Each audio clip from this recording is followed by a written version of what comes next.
दोस्तों नमस्कार। चर्चा का विषय में आप सभी का स्वागत है। हालांकि आज थाईलैंड और कंबोडिया के बीच युद्ध शुरू हो गया है। पिछले कई महीने से एक तनाव था इन दोनों देशों के बीच में, लेकिन मैं चर्चा आज भी करूंगा उपराष्ट्रपति जगदीप धनखड़ के इस्तीफे पर। हालांकि अब उन्हें पूर्व उपराष्ट्रपति कहना ही उचित होगा, क्योंकि राष्ट्रपति ने उनके इस्तीफे को स्वीकार कर लिया। दोस्तों, अभी तक भी यह रहस्य बना हुआ है कि आखिरकार ऐसी क्या परिस्थितियां पैदा हुई कि उपराष्ट्रपति जगदीप धनखड़ को इस्तीफा देना पड़ा।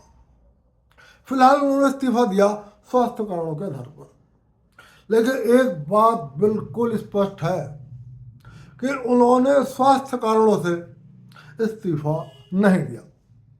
सवाल है कि ये रहस्य कैसे खुलेगा। क्या फिलहाल ये रहस्य ही रहेगा, या कभी खुद जगदीप धनखड़ कोई धमाका करेंगे? फिलहाल सरकार की ओर से चुप्पी है और उसने जगदीप धनखड़ के इस्तीफे पर ना तो कोई आश्चर्य व्यक्त किया है, ना कोई मान मुनव्वल करी है, और उनके इस्तीफे पर ना कोई टिप्पणी करी है। कल तक जो लोग जगदीप धनखड़ की तारीफों के पुल बांधते थे, वो आज जगदीप धनखड़ में बहुत सारी कमियां निकाल रहे हैं। वो आप लोग सोशल मीडिया पर पढ़ रहे होंगे। और कल तक जो लोग, जो राजनीतिक दल, जो नेता जगदीप धनखड़ में तमाम बुराइयां निकालते थे, जैसे आपने वीडियो देखे होंगे कि राज्य सदन के बाहर टीएमसी के सांसद कल्याण बनर्जी जगदीप धनखड़ की मिमिक्री कर रहे थे। सारे सांसद हंसते हुए मजा ले रहे थे विपक्ष के, और राहुल गांधी उसका वीडियो बना रहे थे। आज वही विपक्ष या सोशल मीडिया के वो लोग जो जगदीप धनखड़ पर हमलावर रहते थे, उन्हें जगदीप धनखड़ से सहानुभूति दिखाई दे रही है। हालांकि वो उनके पक्ष में बहुत ज़्यादा बयानबाजी नहीं हो रही है, लेकिन सहानुभूति साफ दिखाई दे रही है। अभी तक कहीं से भी बहुत पुष्ट खबरें नहीं है कि इस्तीफा क्यों हुआ। आशंकाएं बहुत सारी हैं। एक आशंका यह भी है कि जिस तरह से जगदीप धनखड़ न्यायपालिका को के भ्रष्टाचार को लेकर बहुत मुखर थे, और वो लगातार सुप्रीम कोर्ट से बात कह रहे थे कि जस्टिस वर्मा के घर पर जो कुछ बरामद हुआ है, नोट बरामद हुए, उस पर एफआईआर क्यों नहीं हुई, उनके खिलाफ जांच क्यों नहीं बैठाई गई, और उनके खिलाफ अभी तक कार्रवाई क्यों नहीं हुई।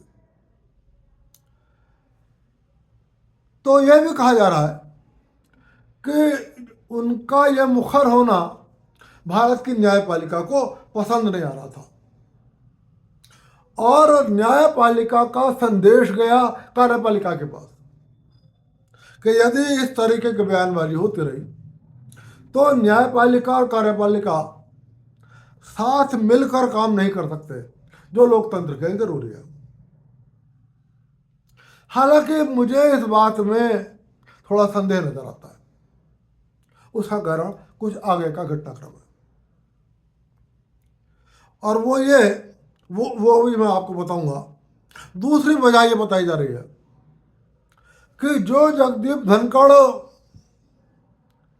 सरकार के पक्ष में खड़े थे, लगातार विपक्षियों पर हमलावर रहते थे, पिछले कुछ दिनों से वो विपक्ष के नेताओं से अपने संबंधों को मधुर बना रहे थे। तो इस मधुर बनाने के पीछे क्या था? क्या वो अपनी इमेज सुधार रहे थे, या कोई षड्यंत्र हो रहा था? जिस षड्यंत्र को के बारे में फिलहाल सोशल मीडिया पर काफ़ी चर्चा है। ये सोशल षड्यंत्र हो रहा था या नहीं हो रहा था, इस बारे में तो कुछ नहीं कहूँगा। लेकिन राजनीति में ऐसे षड्यंत्रों के होने की संभावना को नकारा नहीं जा सकता। जब अटल जी प्रधानमंत्री थे, कर्नाटक के एक पूर्व मुख्यमंत्री जो अटल जी के बहुत नजदीक थे और रोज अटल जी की प्रशंसा करते थे, वो अंदर खाने अटल जी को हटाने के लिए सांसदों से एक पत्र पर हस्ताक्षर करा रहे थे। और बताया जाता है कि 204 या 214 सांसदों के हस्ताक्षर वो उस पत्र पर करवा चुके थे और इनका इरादा था कि अचानक कुछ सांसदों को लेकर और उस पत्र को लेकर राष्ट्रपति के यहाँ पहुंचना और कहना कि अटल जी संसद के बहुमत का विश्वास खो चुके हैं। लेकिन जैसे ही यह पता लगा, तत्कालीन रक्षा मंत्री जॉर्ज फर्नांडिस को, क्योंकि अंततः वो पत्र उनके पास भी पहुंचा हस्ताक्षर करने के लिए, उन्होंने न केवल हस्ताक्षर करने से इनकार कर दिया बल्कि उस पत्र को जब्त कर लिया और तत्काल प्रधानमंत्री अटल बिहारी वाजपेयी को इस बारे में सूचित किया और फिलहाल वो टाटा फिस हो गया। लेकिन कर्नाटक के उन पूर्व मुख्यमंत्री ने एक षड्यंत्र कर दिया था और खास बात यह थी कि पत्र पकड़े जाने तक वो अटल जी का विश्वास पात्र बने हुए थे। खैर, मैं ऐसा नहीं कह रहा कि धनखड़ जी ने भी ऐसा करा होगा, तो पता नहीं इस बारे में क्या सच्चाई है। लेकिन तीसरी बात यह है कि धनखड़ जी अचानक विपक्ष से अपनी लय ताल एक कर रहे थे। इससे सत्ता पक्ष को कुछ आश्चर्य हुआ और जब उन्होंने कुछ ऐसे कदम उठा लिए जिससे सत्ता पक्ष को लगा कि अब लक्ष्मण रेखा क्रॉस हो रही है, तो उनसे इस्तीफा देने को मांग लिया गया और इन्हें सामने बता दिया गया कि यदि आप इस्तीफा नहीं दोगे तो हमारे पास बहुमत है और हम दूसरा रास्ता भी चुन सकते हैं। और एक तीसरी बात यह कही जा रही है कि बिहार के मुख्यमंत्री नीतीश कुमार को एडजस्ट करने के लिए जगदीप धनखड़ जी से कहा जा रहा था कि आप त्यागपत्र दे दीजिए, क्योंकि हमें इस पद पर नीतीश कुमार जी को बैठाना है और बिहार में किसी और व्यक्ति को मुख्यमंत्री पद पर बैठाना है। हालांकि मुझे इस बात में भी कोई दम नजर नहीं आता, लेकिन सियासत में कुछ भी हो सकता है। घटनाक्रम कुछ इस तरीके से हुआ कि 21 जुलाई से पहले के जो 48 घंटे थे उसमें धनखड़ जी 2 लोगों से मिलते हैं। मैंने भी जब उनके वो फोटो सोशल मीडिया पर देखे तो मुझे सरप्राइज था कि आखिर धनखड़ जी इन लोगों से क्यों मिल रहे हैं। और ये मुलाकात ऑल ऑफ ए सडन हुई। पहली मुलाकात झारखंड के मुख्यमंत्री हेमंत सोरेन से हुई। दूसरी मुलाकात आम आदमी पार्टी के संयोजक और भ्रष्टाचार के बादशाह और एक ऐसा नेता जिनका मर्यादा और शर्म, इन 2 चीजों से दूर दूर तक वास्ता नहीं है, अरविंद केजरीवाल, उनसे जगदीप धनखड़ जी की मुलाकात होती है। यह मुलाकात कुछ भौचक करने वाली थी आम आदमी को। अब यहां पर दोनों बातें हैं जो मैं आपको बताऊंगा इस बात में। उसके बाद 21 जुलाई को संसद का सत्र शुरू होता है, राज्यसभा की कार्यवाही शुरू होती है। उसमें जगदीप धनखड़ जी मल्लिकार्जुन खड़गे की तारीफों के पुल बांध देते हैं। उन मल्लिकार्जुन खड़गे की तारीफ के पुल जो चुन चुन कर हमला करते थे जगदीप धनखड़ के ऊपर, और कोई सा भी ऐसा आरोप नहीं था जिसको वो धनखड़ जी के ऊपर लगाने से चूक जाते हो। अब संसद में विरोधी की तारीफ हो रही है तो शक हो जाता। आपको याद होगा मोदी जी ने कांग्रेस के नेता गुलाम नबी आजाद की भी इसी राज्यसभा के पटल पर तारीफ करी थी, और कहा गया था कि इसका कोई राजनीतिक महत्व नहीं है, लेकिन राजनीतिक महत्व निकला। और आप पता है गुलाम नबी आजाद कांग्रेस पार्टी में नहीं है, और वो फिलहाल सत्ता पक्ष के नजदीक है। तो जिस तरीके से जगदीप धनखड़ जी द्वारा उनकी तारीफ करी गई, यहां तक सत्ता पक्ष उनमें निगाह रखते रहा। लेकिन असली खेल शुरू हुआ 21 जुलाई सोमवार के दिन ठीक 3:30 बजे। मैं आपको बता दूं, संसद के अंदर जहां सरकार दिल्ली हाईकोर्ट के जज यशवंत वर्मा को हटाने के लिए संसद में एक प्रस्ताव लाने वाली थी, वहीं प्रख्यात अधिवक्ता और राज्यसभा के सदस्य कपिल सिब्बल लगातार कांग्रेस पार्टी और विपक्ष को ये सलाह दे रहे थे कि भ्रष्टाचारी के आरोप में जज यशवंत वर्मा जी को हटाने के लिए यदि सरकार कोई भी प्रस्ताव लाती है तो उसका विरोध करना है, उस प्रस्ताव को पास नहीं होने देना है।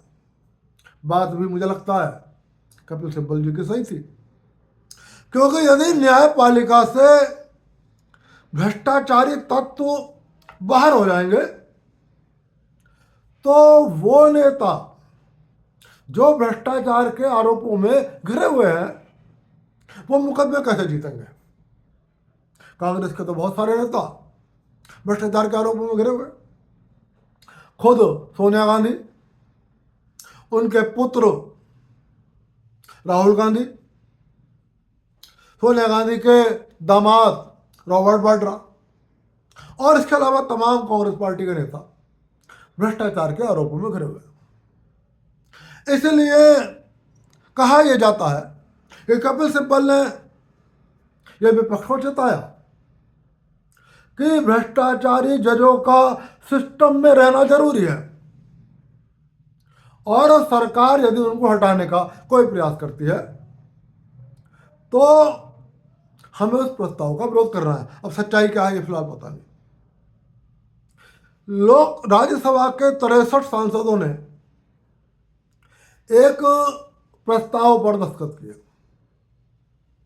कहा जाता है उस प्रस्ताव को लाने का मकसद यह था कि सरकार उस जज के खिलाफ महाभियोग न ला सके। उस प्रस्ताव पर 63 विपक्ष के सांसदों ने हस्ताक्षर किए थे, और सत्ता पक्ष के किसी भी सांसद के उस पर दस्तखत नहीं थे। यही नहीं, वो प्रस्ताव सरकार की जानकारी में भी नहीं था, बस विपक्ष जानता था और राज्यसभा के सभापति उपराष्ट्रपति धनखड़ जी का कार्यालय जानता था। कहा जाता है कि मोटे तौर पर उसकी भाषा एक जज के खिलाफ थी, लेकिन उसका असली उद्देश्य सरकार के खिलाफ था। और निश्चित रूप से यदि सरकार को पहले से भी पता होती तो सरकार उसका विरोध करती। 3:30 बजे सोमवार को 21 जुलाई को अचानक जगदीप धनखड़ जी उस प्रस्ताव को स्वीकार करने की घोषणा कर देते हैं। जैसे ही प्रस्ताव स्वीकार करने की घोषणा करते हैं, उसके बाद सरकार को पता लगता है कि ऐसा कोई प्रस्ताव विपक्ष ने संसद में रखा है।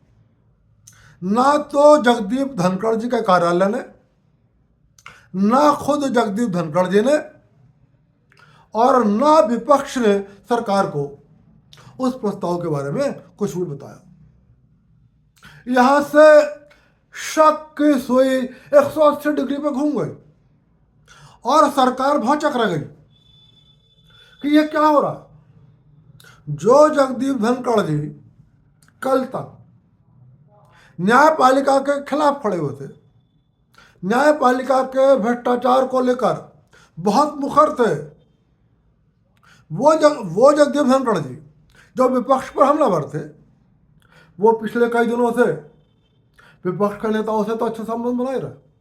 अचानक हेमंत सोरेन से मिलते, अचानक वो अरविंद केजरीवाल से मिलते, अचानक एक स्थान पर वो मल्लिकार्जुन खड़गे थे, शायद 44 सेकंड के लिए मिलते हैं।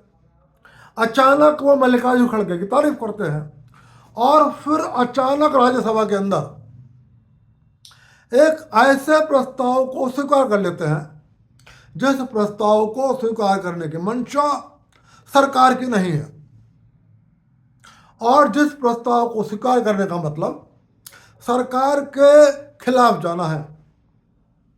यहां से सरकार सक्रिय हो गई और सरकार को ये लगा कि जगदीप धनखड़ जी विपक्ष के हाथों का खिलौना बन चुके हैं। यहां पर दो बातें।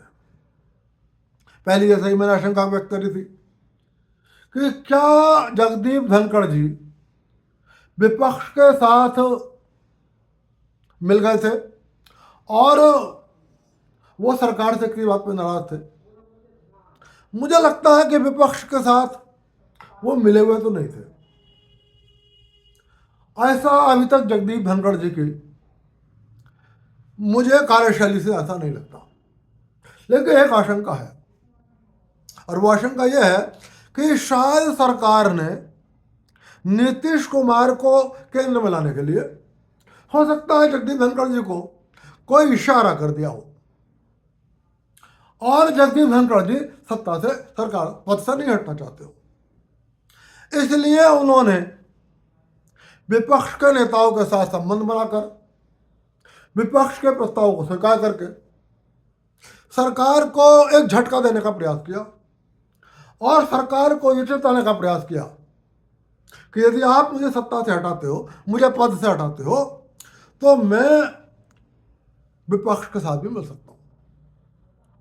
इसी दौरान उन्होंने अपनी जमीन भी टटोली कि यदि सरकार मेरे खिलाफ हो जाए और सरकार मुझे हटाने के लिए कोई महाभियोग प्रस्ताव लाए, तो उस प्रस्ताव में कितनी जान है और कितनी जान नहीं है। यहां तक मैं समझता हूं, यदि सरकार ने ऐसा कोई प्रयास किया कि वो नीतीश कुमार को केंद्र में लाना चाहती थी और जगदीप धनखड़ जी को हटाना चाहती थी, तब भी मैं यहां पर मोदी सरकार से सहमत नहीं हूं। यदि आपको नीतीश कुमार को एडजस्ट करना था तो पहले ही एडजस्ट कर देते, और वरना नीतीश कुमार को कुछ दिन वेट करने के लिए कहना चाहिए। हालांकि मेरा मानना है कि नीतीश कुमार जैसा सत्ता लोलुप व्यक्ति आखिरी सांस तक मुख्यमंत्री का पद नहीं छोड़ेगा।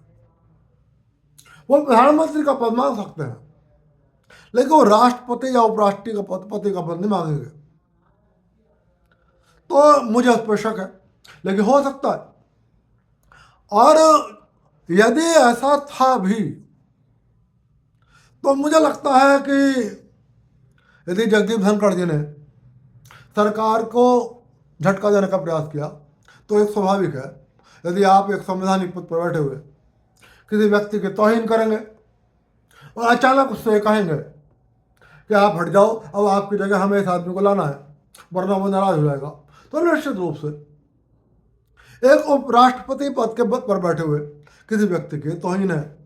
और यदि ऐसा है भी और उस परिस्थिति में जगदीप धनखड़ ने विपक्ष के नेताओं से तालमेल बनाने का प्रयास किया भी, तब भी मैं जगदीप धनखड़ जी की आलोचना नहीं करूंगा और मैं यही कहूंगा कि यदि कहा गया है तो यहां मोदी सरकार गलत थी, एनडीए गलत था, भाजपा गलत थी।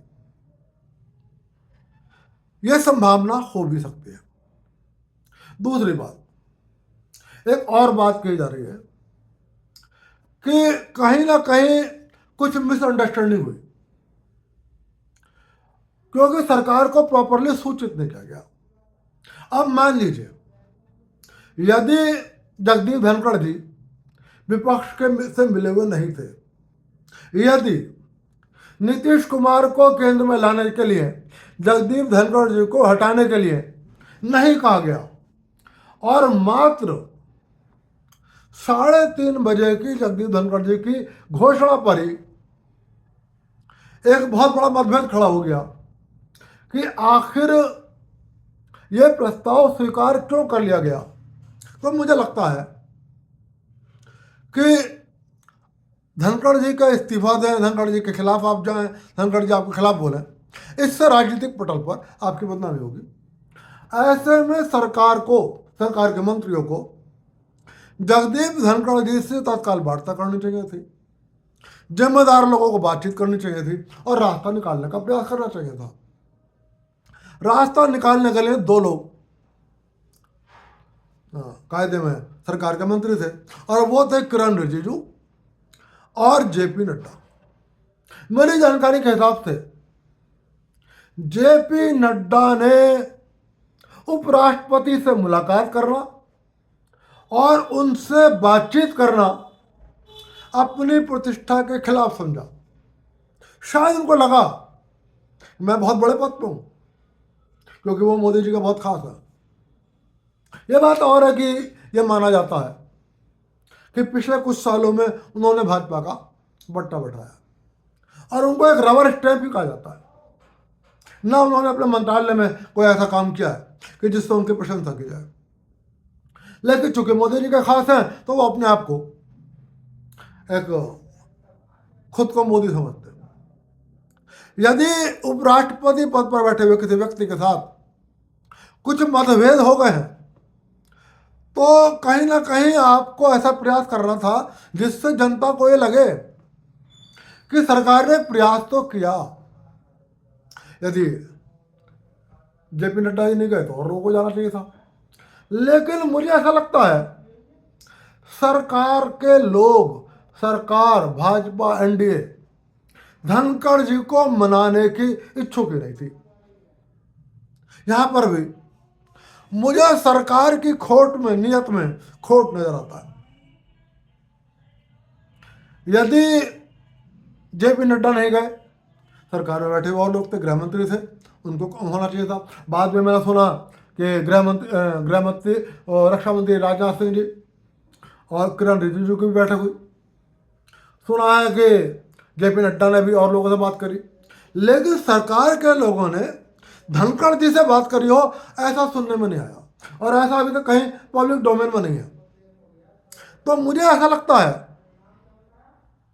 कि यदि मतभेद हुए भी तो ऐसा संभव है कि सरकार ने जानबूझकर मतभेद खड़े होने दिए और शायद सरकार धनखड़ जी से पिंड छुड़ाना चाहती थी। अब यहां पर पहली आशंका को बल मिलता है कि शायद न्यायपालिका से संबंध सुधारने के लिए कार्यपालिका ने, विधायिका ने जगदीप धनखड़ जी को अलग रास्ता चुनने के लिए मजबूर कर दिया और जब उन्होंने चुन लिया तब विधायिका ने यह सोचा कि चलो हमारा काम हो गया। फिलहाल अब सच क्या है ये किसी को नहीं पता, ये सारी आशंकाएं हैं, लेकिन ये सच कब खुलेगा? ये सच तब खुलेगा जब खुद रणवीर जगदीप धनखड़ जी खुलासा करेंगे। अभी धनखड़ जी खुलासा करने के मूड में नहीं है। फिलहाल उन्होंने सिर्फ ये कहा है कि स्वास्थ्य के कारण मैं इस्तीफा दे रहा हूं, लेकिन जब भी जगदीप धनखड़ जी खुलासा करेंगे, और मैं समझता हूं अब नहीं तो कल, कल नहीं तो परसों, यानी कि किसी भी किसी समय वो ये खुलासा करेंगे और तब राजनीति में फिर से एक तूफान आएगा।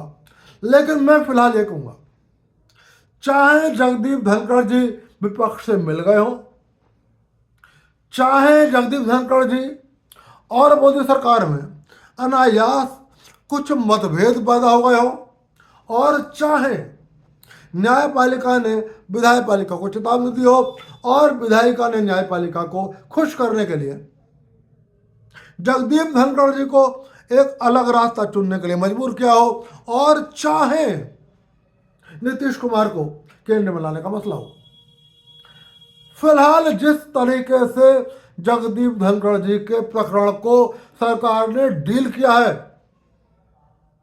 उससे मोदी सरकार की गरिमा कम हुई है, मोदी सरकार की प्रतिष्ठा कम हुई है, और जनता के बीच में मोदी सरकार के प्रति, एनडीए के प्रति, भाजपा के प्रति एक नकारात्मक संदेश गया है, और एक राजनीतिक संदेश और दिए जाने का प्रयास किया जा रहा है। हालांकि दुर्भाग्यपूर्ण है कि पता नहीं क्यों मोदी सरकार के कुछ एक जाति विशेष के लोगों से संबंध ठीक नहीं रह पा रहे। हरियाणा में मुख्यमंत्री पद को लेकर टकराव हुआ, एक जाति नाराज थी, फिर मुजफ्फरनगर से उस सांसद को सदन से बाहर कर दिया, कैबिनेट से बाहर करा गया, जिसने अजीत सिंह जैसा कद्दावर नेता को पराजित किया था। उसके बाद फिर सत्यपाल सिंह जो सरकार में मंत्री थे, उनका टिकट भी काटा गया और उन्हें सरकार से बाहर करा गया। फिर सत्यपाल मलिक जो कश्मीर में राज्यपाल थे, उनसे मतभेद हुए, और अब जगदीप धनखड़ थे। तो कहने वाले लोग ये भी कह रहे हैं कि क्या ऐसा है। हालांकि इस मामले में मैं सत्यपाल मलिक के बारे में, उनकी राजनीति को बहुत शुरू से जानता हूँ। उनकी राजनीति हमेशा ये रही है कि वो जिस थाली में खाते हैं उस थाली में छेद करते हैं। चाहे वो चौधरी चरण सिंह के जब नजदीक रहे हो तो उन्होंने चौधरी चरण सिंह की मुखालफत करी, जब विश्वनाथ प्रताप सिंह ने उनको सत्ता दी तो उन्होंने वीपी सिंह की खिलाफत करी, और जब उनको मोदी जी ने प्रतिष्ठा दी तो उन्होंने मोदी की खिलाफत करी। लेकिन संदेश तो जा ही रहा है।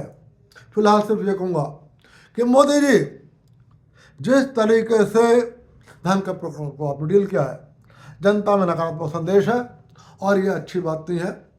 बेहतर हो ऐसे प्रकरणों को राजनीतिक सूझबूझ से निपटाया जाना चाहिए। फिलहाल देखते हैं अब जगदीप धनखड़ जी कब ये खुलासा करते हैं और कब ये धमाका होता है, और कब देखो पता लगता है आखिर जगदीप धनखड़ ने इस्तीफा क्यों दिया। चर्चा का विषय में आज की चर्चा यहीं तक, फिर मिलूंगा और किसी विषय पर चर्चा करूंगा। तब तक के लिए चलता हूं, और चलते चलते फिर आपसे निवेदन कर रहा हूं, वीडियो पसंद आए लाइक कर देना, चैनल को सब्सक्राइब कर देना।